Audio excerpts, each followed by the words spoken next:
Welcome back to another episode of Road to Abundance. Today we have Colton. So Colton is an amazing coach, a business coach for realtor that I met at the finance event at Tony Robbins. So we started talking. He's helped a lot of people and he's just an amazing human. So I wanted to have him on the podcast to give you guys some gem, first about business. And if you're a realtor, even more benefit for you. Welcome on the podcast, man. What's up, Mike? Thanks for having me here. This will be good. I'm excited. Pleasure, man. I'm excited for this podcast. So tell me more about you. Like, what do you do? So you're a business realtor coach. What does that do? So in a nutshell, if you look at most people in the real estate industry, they are business operators, meaning if they stop working, the money stops coming in. And they're mostly all self-employed. What I help people go from business operator to business owner and really get it to where if they stop working, the money will keep coming in. And the idea is that they can then put their attention on other revenue streams. So it creates multiple revenue streams. We focus on three areas: business freedom, financial freedom, and soul freedom. So that's the areas that we really help most people with. That's awesome, man. I love it. If my business can make money while I'm not there, that's when I prefer it. That's when I'm thriving. And right. I know it's one of the best thing that Tony coach, and it's a lot of people are just stuck working in the business instead of on the business. And before you become that successful coach, what was your backstory? Like, what led you to become that coach? I like people to hear the path of entrepreneur, the struggle. Like, how did it make you that person today?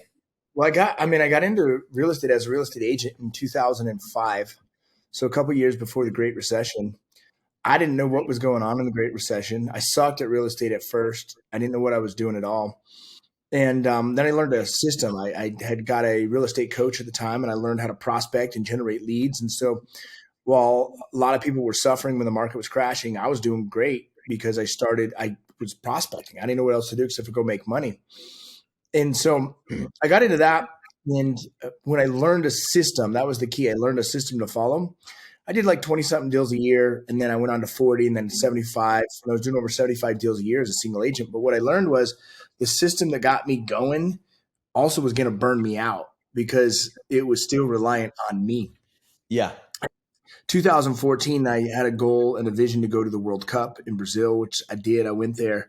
While I was there, though, like I wasn't working. And so when I came home, there was no deals closing. There was no money coming in. And that was when it hit me that like I had to start doing something differently. I had to start building a business. So from there, I started creating a real estate team. Then I created a real estate brokerage that I sold. And then I launched our real estate academy, which is the WGR Academy, where we teach people in the real estate space now. It started with off just realtors, but now it's like anyone in the real estate space we work with.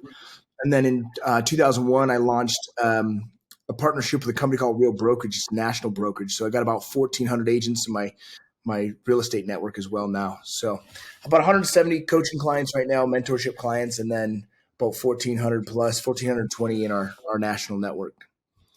That's impressive, man. Congrats on those numbers.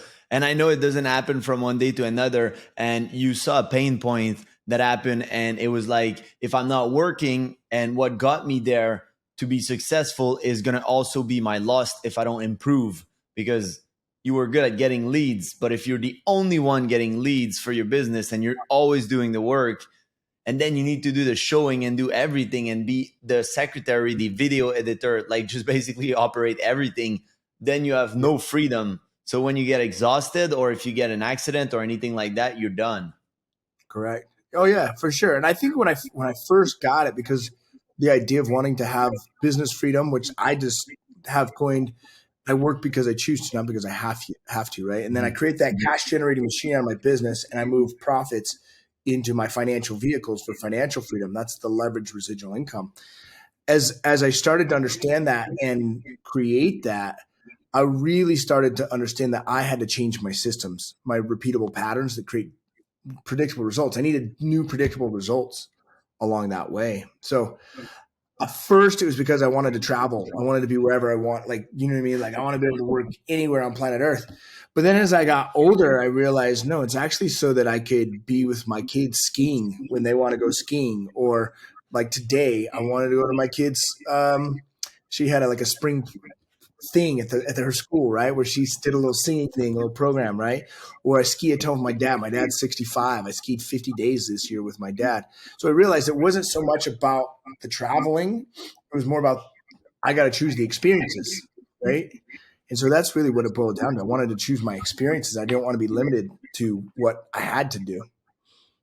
Yeah, that's beautifully say. Like choose your experience, because when you ask people the first time that when you don't really have money or you're starting to make money, the first thing that people say is travel. I want to travel. And I'm like, well, that's cool. Have you ever traveled a lot? And they're like, no. I'm like, okay, I don't think you know what comes with traveling. Like the life hotel, the luggage hotel, the delay in every airport. Like, don't get me wrong, travel is amazing. And I suggest everybody travel. But you're going to see real quick that once you do 1 or 2 months of traveling, you want to go back home and get back in your routine. Like it's cool to travel. Like I still go like once a month or once every second month, because I choose that freedom. But at the end of the day, I still value the same as you. It's like if I need to be there or doing something, I want to have the freedom. Like I had my little dog Yoda operated and I needed to stay home because it was for his nose and his throat, for like, and the operation was a hard one. They cut a part of the soft palate and they cut a part of the nose and this and that. And I had to sleep 3-4 days on the couch with him. So I was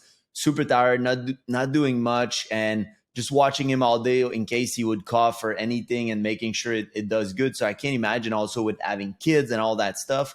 You need some freedom and flexibility and still being able to have a team or systems in place in order to manage your business.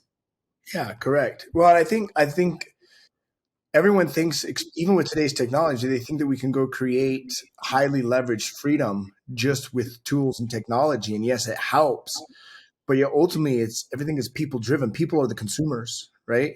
And so people are what are required to really create the leverage. Is like if I don't have customers, if you don't have customers, no one's paying us money, right? And if these customers aren't getting an incredible experience, then they're not going to keep paying money. So even though there's a system in place or a tool in place, there's got to be a human being that fits the culture that oversees that thing to make sure that the Yeah. system is performing in the right direction.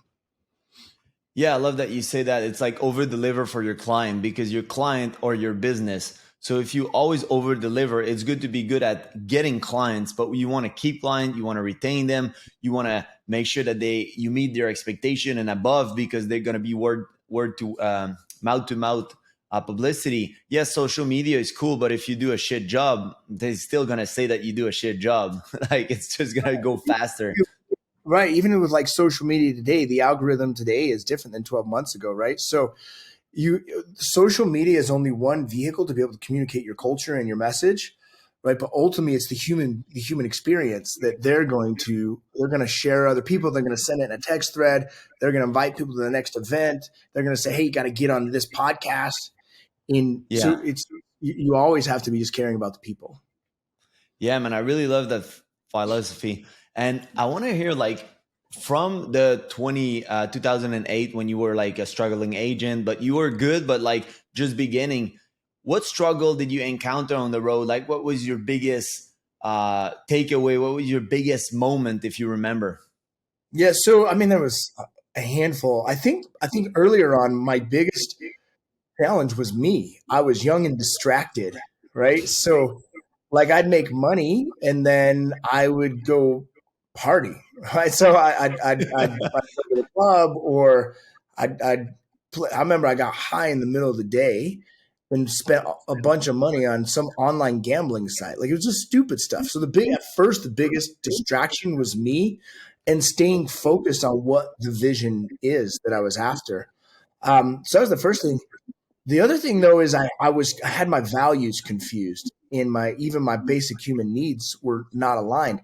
I thought that if I achieved X, then I would be happier. I didn't understand that happiness was not correlated to the achievement. So once I realized that there was the science of success, Tony teaches that the science of achievement and the art of fulfillment. Once I realized that, then I could really get clear. Okay, well, what do I want my needs to be? I want it to be growth. I want it to be contribution, as opposed to certainty and significance, which a lot of whether it's people online with social or businesses, it's more about look at how great I am as opposed to here's who we're serving. And once that started to adjust and I got out of my own way and it wasn't about me anymore, then I started Okay. leveling up, right? The other thing that actually was an advantage for me was when I got married. So I was single, then I got married in my previous relationship. And actually that my little kiddo that had came up, Harper, when I found out she was gonna be born, that was like a gear shift for me. It's like, okay, no more fucking around, dude. Like no more dallying in the shallow end. Let's go fucking deep and let's build something here. Once I made that decision, I just kept scaling since then. It hasn't been simple though, right? Along the journey, there's the plan and then there's the fucking plan, right? God's plan. Yeah. And God's plan oftentimes will kick us in the fucking teeth. And when it does, it messes up the plan. And I had the hallucination that one day I could earn myself to where there was no problems. And the reality is there's always going to be a new problem. The question is can I sit with it? Can I be okay with it? And can I create a new effective roadmap to solve it without feeling like so urgent, like it's got to be done right this minute? Because that's the other thing. An entrepreneur in their journey, everything's reactive. Everything is just like, I want to get there today. But the reality is, there's no fucking there. There's always what's next. Yeah, exactly. And it's like the microwave mentality. Somebody said that word and it just stuck with me. It's like everybody wants things now. Like if you wait a minute on your microwave, it's long, and the business is the same. And it leads me to a quote that is like, you overestimate what you can do in 1 year, but you underestimate what you can do in a decade. And the thing is, people, they're just not patient. They can't do delayed gratification because they compare themselves with everybody. And then, like you said, they get confused on their needs. And then that's what happened. I used to be like that. It was significance. I wanted to be the best. And then I wanted to have everything now. And then it leads to not going in for the right reason and not serving your client for the right reason. And then you're like, why is that guy, which is not as good as me in terms of knowledge, talent, and everything, is succeeding at business? Well, because his clients or customer are happy. They're raving fan. They love what he does, and he's over delivering on a smaller. So I take this as like, if you're a Bugatti, but your engine is stuck at 200 miles, and then there's another car that is less fast normally, but he can go up to 300 miles. At some point, he's going to pass you. And then you're blocked. So even if you have talent and you have more power and whatever, you're locked. Your speedo is locked. So it's important to go for the right reason and change those needs. Do you have any specific tricks that you did in order to see that you had those needs and to shift them? Well, I mean, the first trick was I stopped doing drugs and drinking alcohol, right? Like that was the like, okay, stop using drugs. That was a good thing. But I got super clear on what time equals. For me, time equals emotion, energy, and motion. And the only moment I'm guaranteed, Mike, is this moment. So between now and when I die and I have a moment, what is the emotion that I want to experience in that moment? And for me at first, I just wanted to experience peace. Like I just wanted a sense of okayness, like everything's okay. Like there's nothing more to achieve or to prove. And then, so I start each of my days with a morning routine. Everyone's typically at stage familiar with that, right? So, but I started building out a routine for my morning, my day, and then my evening. And I asked myself in each segment, what is the emotional outcome that I want? So for my morning, the emotional outcome I want, Mike, is I want peace, I want calm, I want clarity, and I want direction. So if those are the emotional outcomes I want, what are the actions that if I take them, that's the result that I'll get emotionally? Yeah. And it's the same thing. Like if I look at my day, what is the emotional outcome that I want through my day? Well, one is I want fucking certainty, dude. I'm putting money in the bank today with my business. The other thing is I want to have fun and playfulness and excitement and enthusiasm with what I do. And this is really my business hours. And what I found that there's really one major fucking thing. If I do every day, I'm going to win in business and money. And that's if I have 30 conversations a day. If I'm connecting with 30 people a day, finding out what's going on, seeing what they're working on, seeing what the opportunity is, shit comes together. Deals come together. Referrals come. New hires happen. New events I'm speaking at happen. something happens, right? It's just the synergetic level of it. The other thing that I realized that if I do when I'm talking to 30 people a day is, can I get those people into deeper conversations? So I'm always scheduling like a 15-minute meetup here, or I'm seeing what referral they have, or often like even our top package sells for 50 grand. So I want to get into a higher level conversation with 7-figure earners because I know they got the money to pay me, right? And then the other third thing I do every single day through my daytime routine is I track my input. I'm tracking metrics all the freaking time. I'm tracking my team members' metrics, the critical drivers, so I can see, well, what's our lead cost? How many leads we generate today? How many conversations did I have? How many conversations did our top salespeople have? And when I can track those conversations, can start to make adjustments. When you track something, when you focus on it, expands. And then the other thing I do every day is I do a 20-minute meeting with myself. I call it a CEO meeting, where it's really I just get clear on the next 24 hours of my life. And there's different components, right? There's my body, there's my children, there's my relationship with my woman, there's business, there's all those things. And so I just get clear, okay, what do I want to create in the next 24 hours? So that's my day. And then my evening, the emotional outcome I want is I want a sense of relaxation. I want a sense of presence with my kids and my family. I want a sense of gratitude. I want a sense of achievement. I want a sense of just like, hallelujah, like I'm moving forward. I'm having progress in my life, right? So I create then actions that I do in the evening that create those emotional results. So that's honestly what the majority of what I spend my time on is like, okay, well, what does the next 24 hours look like? What are the emotions that I want? And what are the actions I got to do to create those emotions?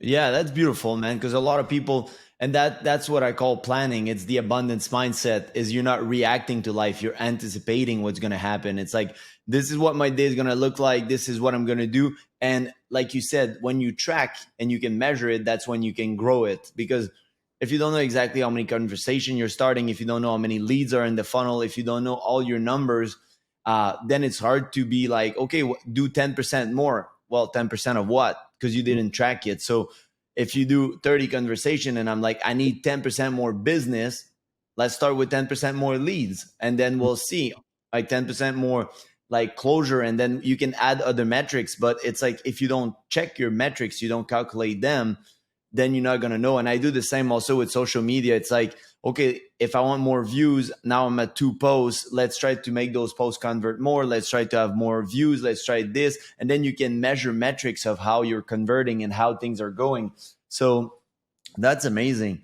And I know you spend a lot of family time. You're very close to your family. You have a beautiful relationship with your wife. What would be like some advice for relationship out there? I know some guys, they when they're successful like you, well, they want a lot of chicks. They don't want one. Well, I think first of all, be patient, right? The easiest part for an enlightened, there's what I call an alpha male and an enlightened alpha male. For an alpha male, it's easy to get chicks. It really quite is. But is it that intimate long-term relationship requires an enlightened male and realizing that like, hey, look, this person is my partner in life and we're creating a vision together. And if we can get our needs aligned on growth and contribution, if we have similar values that we work towards, then that's key. But the other thing is be really patient when the other person is off their game a little bit, right? Like everyone gets off their game in a sense. Like you have a bad day, you stub your toe, or like I text Elise today and I was like, babe, I just don't know what's going on. I don't really like people right now. I don't know what's up, babe. Like she's like, oh, I'm glad that you said that. She's like, I actually really love people right now. And here's why, right? And I was like, oh shit. And it makes me feel like I got to make some adjustments, right? But it's having patience with the other person when things don't seem to feel like, because like when you look at abundance, we're in the most abundant time in history, quite honestly, that I think has ever existed, right? I mean, you can freaking order food and it pops up in like 25 minutes on your front door or Amazon and same day delivery type of stuff. And yet we're always afraid of losing what we have, or at least that's what I've tended to see the overall Yeah. fear, the fear of missing out or the fear of losing out. And so what happens is these will get triggered inside of each other from past, whatever, the way we grew up, right? The way Elise grew up versus the way I grew up. And so she's doing a behavior of protectionism to protect herself and her spirit. And me just being me triggers that and threatens that piece unconsciously, or vice Yeah. versa, right? So when that happens, make it not about me, but create space to say whatever's here is going on is welcome and it's safe. And if you can be patient with that and realize that everything's is impermanent. Emotions are impermanent, and we all are allowed to feel all different arrangements of emotions. And I think where I've struggled in the past with relationship is that all of a sudden she's fired up or she's anxious or she's whatever, and it's as if she's not supposed to feel that way. And it's actually opposite. We're supposed to feel all of these things, and there's nothing wrong with us for feeling it, right? And Yeah. look, well, what does that person, what lights that person up? What allows that person to calm down or to feel safe? Or do they need a little bit more space? Or do they need me just to sit with them or need me to rub her feet? Or here's a good example. Like, I'm very words of affirmation and physical touch. Like, I crave that to know that I feel loved, right? That's how I receive love. So I write a little note and stick it on her little makeup mirror that says, "I love you, babe. You're amazing," right? Like, she appreciates it, but it doesn't light her up that much because that's not the way she receives love. The way she receives love is when she's got some clothes on the couch in our bedroom and she's folding them, as if I come in and just start folding them with her. That's an act of service with her, right? So I have to find the things that way she receives love, not the way I receive it. And Yeah. most relationships, there's a small few where they give and receive the same and it works out awesome. But most relationships don't give and receive the same. And so you have to learn to give the way they receive and vice versa. You have to learn to make sure that that happens. I don't know if that helps. The intimate relationship is probably one of the most challenging fucking things on planet Earth. And I think people give up too early. I think they give up too early because they almost think that, oh, if there's some tension in the relationship, something's fucking wrong. And I don't know what that idea, right? Like, of course, there's going to be tension sometimes. You're two human beings, two thought processes, two beliefs. It's okay to have tension at times. Yeah, totally, man. And there's one of my favorite book right there. It's The Way of a Superior Man. And what he says is like women are like the water and men's are like the boat. They're way more emotional. There's way more things going in their mind, and you just gotta like let the ride and enjoy the ride and flow. Sometimes it's gonna be calm water, sometimes it's gonna be wave. And one thing like you said that I do, communication is first, that's for sure for relationship. I never get really mad, like, and I don't bring things about job, business, or whatever in that conflict or that relationship if you're angry or if you're not having a good day. And it's really important that your partner holds space for you to talk. And like you said, it's one thing to acknowledge the emotion and just let them out, and it's another thing to make the other person feel those emotions. Just because you're not feeling you're 100%, you want them to feel like that. Like, and like you said, I don't think that people invest enough and they don't take enough time in those relationships. Right. I mean, I think if I think the reason why men move to so many women oftentimes is because a sense of significance or a sense of conquering or a sense of achievement. And I think it takes a real enlightened person to understand, look, I've got my mission. My mission is fucking important. And really, Yeah. feminine energy is the world testing you. And your woman is going to test you. Like, it's just the reality of it. The question is am I going to pass that test? And what I learned to really pass the test is don't take anything personal from her, right? Like, it's not personal. I can't personalize it.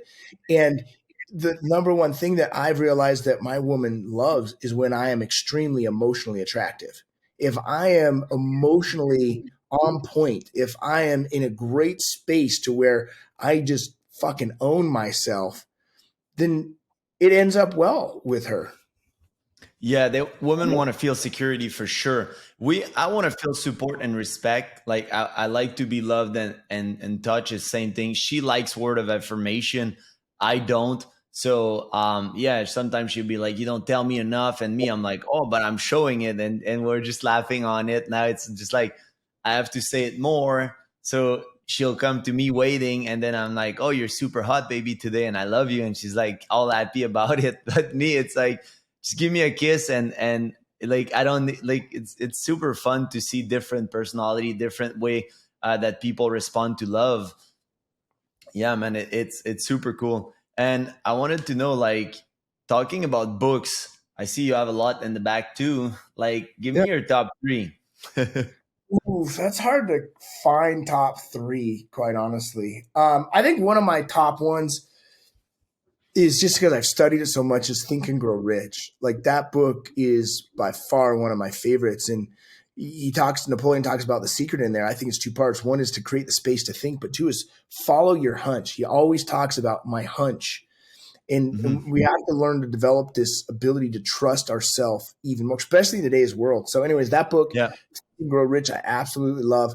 The other book that I love is, oh, shoot, I just skipped my brain. The Untethered Soul by by Michael Michael Singer. Singer. That was really a really awesome book. Another one that I really love is Welcoming the Unwelcome by, and I don't know how to pronounce her name. It's a Buddhist monk, Pidra Chondra or something like that. But it's about welcome and the idea of impermanence. So I don't know. Those are three just off the top of my head. And there's a whole array of books up there that I love. I've probably read about 75% of those books. So That's awesome, man. Yeah, bro. The last one I never heard about it. The other two I read them. I think in Growage twice or three times so far. I'm due now. It's been a little while, so I like to read that one because it's like took a lifetime to write, so it's gonna take a lifetime to really understand everything. So that's how I see it. And for any entrepreneur out there, what is your best time management advice? yeah, well, I think get rid of in my hallucination, get rid of time management and get focused on attention management. And the question is, what or who deserves my attention? So most people they don't get excited about time management. It's kind of boring, right? And so if you can get clear, well, what are my top 3 to 5 outcomes of the day? Like one of my outcomes is be a business king that creates sovereignty, right? Like that's what I want to get done today. What's important about that? Well, what's important about that is I want to take my business to 4.5 million. I want to be able to start flying private all the time, not just some of the time. I want to fund the remodel of my 1931 Model A Ford. I want to continue to put my kids in private school. Like whatever, you start to flood with certainty what's important about really being a business king that has that sovereignty. And then, okay, well, what are 3 to 6 actions that I can take today? Well, one is I'm going to do this podcast with you, right? Two is I'm going to meet with David and see if we can add some bonuses to them to collect cash sooner, right? So you're asking yourself, well, what are the objectives to get done today? And then who deserves my attention? The biggest thing that I've noticed with time management is people are giving the wrong people their attention and they're Yes. not giving the right people their attention. So I think of it more as attention management and life management than I do time management. Yeah, I like it. And I like to also, how I structure the day is like what's essential today, what's important, it's what's not important. So this has to be done, but if I don't get it done, it's no big deal. What's important and what's essential, like like you said, who do I need to give time today in order to move forward based on my outcome that I'm looking for? So that's awesome. And I like to hear like a story that at first like you thought it was a failure, but then it led to an outcome that you didn't like. So I think one of the which seemed like a failure. I had a business partner in a brokerage that I had owned, and I had found out that he had actually been stealing money from the company. Turns out at the time it seemed like a lot. There was like 120 grand throughout a 2 year period that he'd just been taken out, and it ended the relationship, the working relationship, and I was bummed. Right, I exited that company. We sorted things out financially, and I was kind of bummed. But what it did is it literally set me into my next step right before I created a partnership with Real Brokerage, and now that company never made me anywhere near to what I'm making with this new partnership. It's going to turn into probably over the next 3 to 5 years between $4 and $5 million a year. Right now, we're right around that $1 million mark. And so it's like, wow, I would have never, and I'm talking like the margins on this are fat. The profit margins are fat. When you have a real estate brokerage, your margins are so freaking thin. So even though we were doing a couple million a year, our net profit was so freaking low, right? Whereas on this business, my profit margin is like the whole thing is how leveraged it is. So I think that's one idea or one instant that I can think of absolutely for sure is when a partnership deal that didn't go the way I planned on it going, um, set me up for a whole bigger opportunity. That's awesome. Yeah, because sometimes life, it's like it has to get rid of who you are and what you have today in order to become the person you want to be and also have what you want to have. And sometimes what I tell people is you're expecting it to be delivered in a certain outcome, how you want it, but life has a whole other plan for you. So it's cool Yep. to see like when you don't expect something and at first, well, I mean, 120,000, even if you're rich, is not fun to lose. It's not fun to be stolen. So no matter the amount, it's not fun. And then, okay, now it's going to avoid me mistake in the future that could cost millions of dollars. And it's also lead me to an amazing partnership.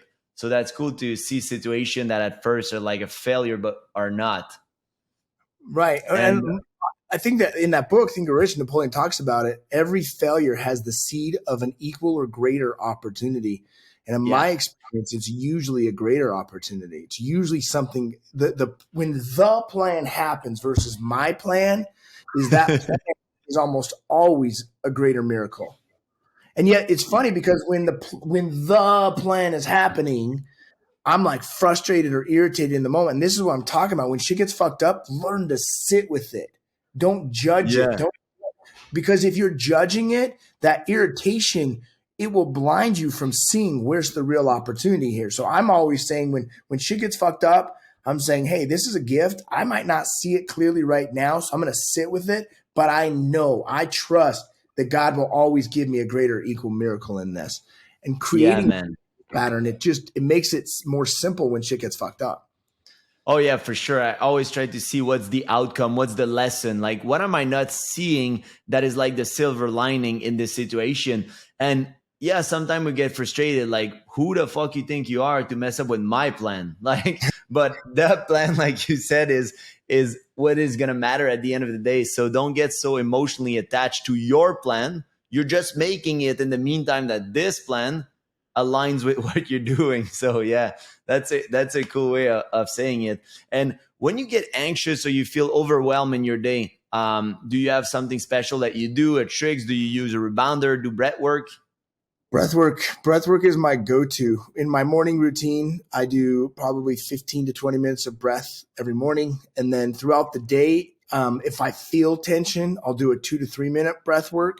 I also do, depending, like I've got a few different practices in my tool belt, right? I'd love to do some Tai Chi every now and then as well, right? So Oh, that's if cool, man. I'm really feeling tightened up, I'll clear my schedule for a bit and I'll go do some breath work and some Tai Chi, or I'll just go sit in the sun. Like I live in the mountains, and so I'll just go sit in the grass and feel outside in the Sun sun. gazing. In the winter, I ski. Like when I'm feeling stressed, I go ski in the winter. Yeah, that's awesome. Like people underestimate the power of the breath. And I'm a breathwork teacher, breathwork facilitator. I had a breathwork session yesterday. I took 14 people on holotropic breathing for 30 minutes. It's like a detox breathing. It's so good for releasing, tapping in subconscious mind. And I tell people all the time, like, you don't need any drug, you don't need any pill. You're your own pharmacy. Like whatever you need is already inside of you. Just go tap in it. And breathwork is free. Yeah, you can call me and we can talk about it and I can coach you and same they can get you, but they can just breathe in the moment and sit with it. And it's a own coach on his own, like to learn to meditate and to listen and follow your intuition. That's amazing. And what was your best investment this year, you would say? Ooh, financial investment? Yeah, it could be financial. You can give me a financial and like another one that you, if you think about something. Well, I mean, obviously, the platinum partners is always a great investment for me. Like, I mean, that's how we met, right? So Yeah. just the people that I meet and the peers in that group and the higher level standard of people in living. So that's obviously because I see myself as my number one investment. But if we look at financial investments and it might not have been right in 2023 that I'd started it, Shopify has been killer. I'm up 100% on that over the last probably. Ooh. In fact, last week they announced layoffs, which then they jumped 25% in one day. I think total there. Well, I could look and see what it is. We'll quote it right now in real time. Oh, like a stock investment on Yeah. Shopify, not doing Shopify. So actually, the trade Shopify, yeah, that trade I'm up 92% My Um, man. I love, so I'm always looking at a single digit, double digit, triple digit, or quadruple digit rate of returns. So oftentimes, like in the market we've been in, I'm not going to guess all of them right. So I spread wide. I go 15 different investments on that. And I know I'm going to get probably 75% of them wrong, but 25% I'm going to get right big. Shopify happens to be one of those that I got right really, really big. And honestly, I'll probably go up another couple 100% on that over the rest of the year into next year. That's a good one. Another really good one that's been in the last 12 months for me has been Debtbox, which Debtbox is a cryptocurrency mining situation where it's you have to check it out, but like I've got one that's particularly anchored to real estate, so they're buying real estate with it. I mean, it's a higher risk thing, so I'm not deep into it, but I'm up about Yeah. 180% on that investment in the last 12 months. I'll tell you one that wasn't so good for me was a spec home, like a single family spec home that I built. I'm not going to lose money on it, but I'm probably only going to make about 4 or 5% on that deal, which is not that much for the amount of risk and time and energy that Yeah, goes in. and energy, bro. But That it's not deal. so bad when you're not losing and still making 5%. I like to say it was still a great investment in terms of lesson, and you'll be good next time. Like, bro, I lost $200,000 in crypto, so like right now, I'm like, okay, if I'm gonna get in crypto now, I'm like taking my time because of the fear of missing out, or I was just bored and I was like, oh, I'm gonna throw money out with friends just making big amount, and I got caught up on the fear of missing out. Now I'm like, unless I know the project and I'm studying it and I'm tracking it, I'm not investing my money. And I also like the best investment you can always do, and you said it yourself, is an investment in yourself. Yeah. Investing in yourself is always the best. And platinum, for the people that I met, is amazing. Like there was a few really good event. I would say that event wise, I wouldn't say it would worth the money if I wouldn't be meeting all those amazing platinum. But because of you guys and like the That's a huge connection, it's cool. part of it, right? Like, is the people that you get to meet with. I mean, you Yeah. think about the level of investment into the platinum membership, people have to be doing something at a higher level. And so I want to be around the higher level. I don't want to be around the lower level. Yeah, man, it's really good. Like it's a high-end community of people that are like-minded. Everybody is on the same vibe. And I like that it's like you even gave me tips and you helped me, and it's cool to share with people that already done the work, they already walked the walk, and you can, if you're coachable, because at the end of the day you got to be a student. If you're coachable and you can learn from other people, that's when those community are so beneficial. And if you can't afford the $150,000 Tony Robbins community, there's other community that you can get into, even our community, mine, yours. And yeah, man, do you have any last word for people for the podcast? And then tell them where they can find you, especially if they're real estate, they want to get coach. Yeah. So, I mean, I think the biggest thing that I would say is focus on your psychological and emotional state. That's 80, maybe even 90% of the game right now. We live in such a confusing, turbulent time based on information and what's real and what's not real. And the truth is we live in a beautiful, abundant time. And so Yeah. if your mind is focused on the chaos, the ambiguity, the unknown, you're going to suffer even in this an amazing, abundant time. But if you can put your attention on what's beautiful, what's amazing, Yeah. and feel yourself from within, you're going to succeed at whatever you do. And you have more clarity, and when you have more clarity, you make better decisions. Better decisions get better results. So that would be my thing: is focus on your psychological and emotional state. And then the other thing is, you guys want to learn more about what I'm working on, you can follow me on Instagram, the WGR, THEWGR, or you could check out, I've got an event coming up in September. It's called, in fact, I don't know, have you ever read the book Secrets of the Millionaire Mind? You ever read that book before, Mike? I think so. I'm not sure, bro. Sometimes I'm confused some title.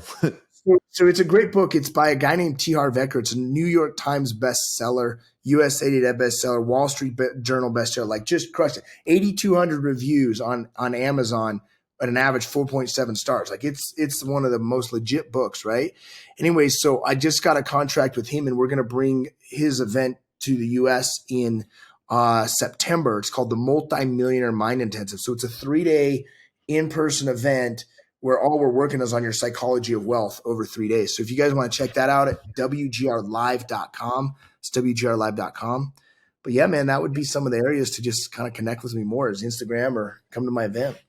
Awesome, brother, man. I love to hear that because a lot of people, especially nowadays, like you said, it's an era of information. Also with high ticket coaching, a lot of people are like, I'm going to show you how to make 7-figure. I'm going to give you all the how, but the how is 20%. And I had all that. I even was friend with people making millions of dollars with high ticket coaching until I understood the 80% and I mastered myself. That's why what I coach is rewire of the subconscious mind, because it's 80% of the work. And if you don't master yourself, even if I give you all the knowledge, you're not going to be able to do it.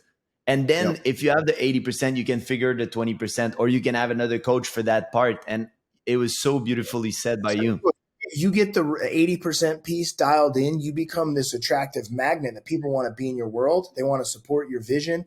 They want to help you. And then the question doesn't become how, it becomes who can I connect with to help me fill this gap? And then Yeah. that either teaches you, gives you some tips, gives you some ideas, or some sort of working relationship happens where they can fill the gap for you. Yeah, for sure, man. Thank you for your time. Thank you for your knowledge. And you're always providing amazing knowledge. Super well said. And guys, if you want to go to an amazing event, I will recommend it. And follow him. No matter if you're in real estate and you're going to get coached, just following his advice and applying it to your niche will change your business. So thank you, brother. Thank you. And have an amazing day. And guys, I will see you on another podcast.